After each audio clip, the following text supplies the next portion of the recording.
Hello there, I'm Gilly, and this is a brief tutorial on how to scratch the hard dance. First of all, what you need is a scratch sample.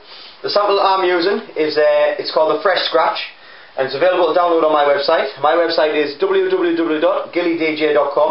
All the samples that I use are available to download on there. Right, first things first, you download the sample, you're going to cue it into the player, and it's pretty much going to sound like this. Everyone's heard that sample. It's a very common scratch sample, and it's the easiest sample to learn to scratch with. So first things first, once you've got it in your CDJ, have a fiddle about with it. Try and make a little bit of a riff if you can, just something really slow like a.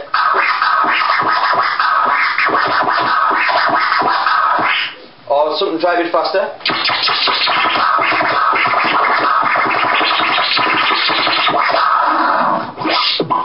Okay, we're not going to use a crossfader in this one. It's a basic scratch, but it is very effective. So the next thing you need obviously you need some music. The track I'm using here is a Francesco Zeta hardstyle track. It's running at 150 BPM. And we'll just try and put something together, pretty straightforward, quite slow to start off with, and then we'll pick it up later on to see what you can kind of do. I've got it on a 4-beat loop here, so that it doesn't run out, so I can just carry on with this demonstration.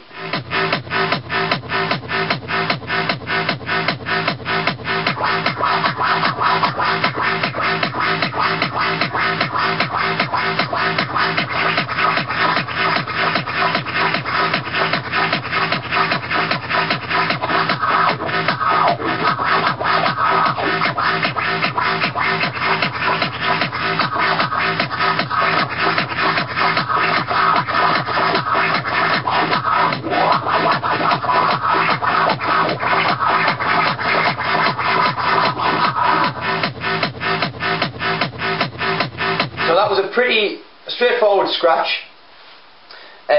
If you find you're struggling to keep up, because after a while your wrist does get sore, especially if you're not used to scratching or trying to manipulate a turntable or CDJ, just try it with the track a bit slower, or just slow it right down and try and put something together again, but a little bit slower.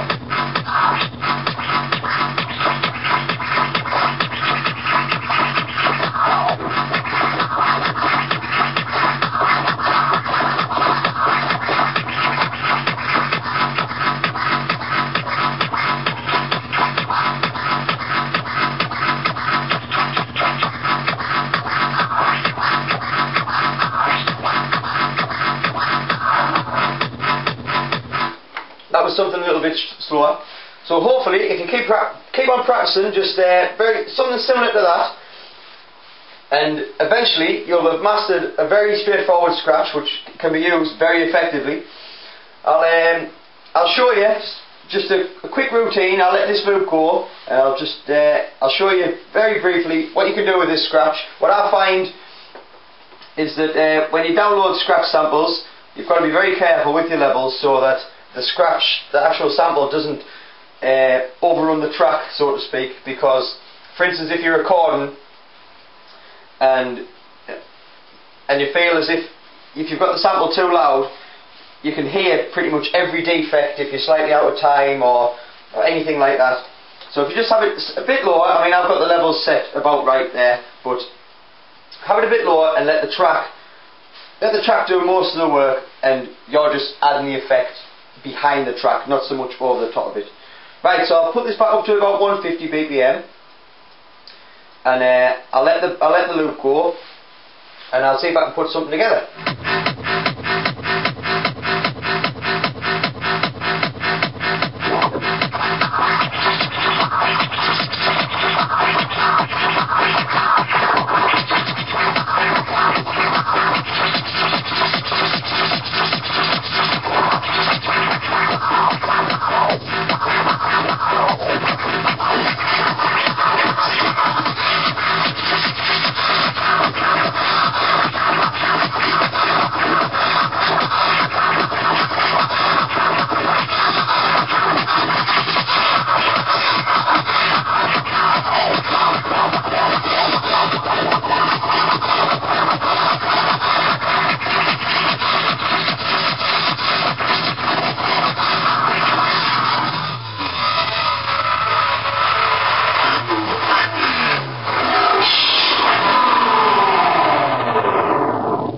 thank you very much. This is the end of this tutorial. There's many more to come. I hope you've learned something, and thank you very much for your time.